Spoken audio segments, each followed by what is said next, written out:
Hi, ഇന്ന് നമുക്ക് always trending, ഒരിക്കലും ഫാഷൻ ഔട്ട് ആവാത്ത ചുങ്കിടി കണ്ടാലോ. ബോഡി ഇതാണ്, ബ്ലാക്ക് ആൻഡ് ക്രീമിലാണ് വരുന്നത്. നല്ല ലെങ്തി ആയിട്ടുള്ള ചുങ്കിടി ബ്ലാക്ക് ഷോൾ ആണ്. ഇത് മെറ്റീരിയൽ ജോർജറ്റ് ആണ്.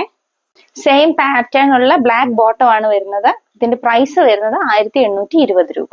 ഇതിന്റെ ഒരു ഷെയ്ഡും കൂടെ നമുക്ക് അവൈലബിൾ ആണ്, ബ്ലാക്ക് ആൻഡ് ബ്ലൂ ആണ്. ഇതാണ് ഇതിന്റെ ജോർജറ്റ് ഷോൾ ആണ്, ബ്ലാക്ക് ആൻഡ് ബ്ലൂയിലാണ് വരുന്നത്.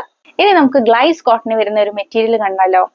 ഇതാണ് ഇതിന്റെ ടോപ്പ് പോർഷൻ വരുന്നത്. ബോർഡറിൽ ലേസ് വർക്ക് ഉണ്ട് കേട്ടോ, അതുപോലെ തന്നെ നല്ല എംബ്രോയിഡറി വർക്കും ഉണ്ട്. വളരെ ലെങ്തി ആയിട്ടുള്ള ഷോൾ ആണ്, നല്ലൊരു ലൈറ്റ് ഷെയ്ഡ് ആണ് വരുന്നത്. നല്ല മേർജിങ് ഡിസൈൻസ് ആണ് വരുന്നത്. Same shade plain santoon bottom ആണ് വരുന്നത്. ഇതിന്റെ പ്രൈസ് വരുന്നത് 1150 രൂപ. രണ്ട് ഷെയ്ഡിലാട്ടോ ഈ മെറ്റീരിയൽ വരുന്നത്. ഇത് നല്ല ആഷ് ഷെയ്ഡില് ആഷ് ആൻഡ് പിങ്ക് ലീവ്സ് ആട്ടോ വരുന്നത്. ഇതാണ് ഇതിന്റെ ഷോള് വരുന്നത്. വളരെ ലെങ്തി ആയിട്ടുള്ള ഷോളാണ്, നല്ലൊരു പാറ്റേൺ ആട്ടോ വരുന്നത്. ഇന്നത്തെ എന്റെ ഔട്ട്ഫിറ്റ് വരുന്നത് കോട്ടൺ സിൽക്കില് ഗ്രീനിൽ നല്ല വൈറ്റ് എംബ്രോയിഡറി ആണ് വരുന്നത്. ഇതിന്റെ പ്രൈസ് 1170 രൂപ.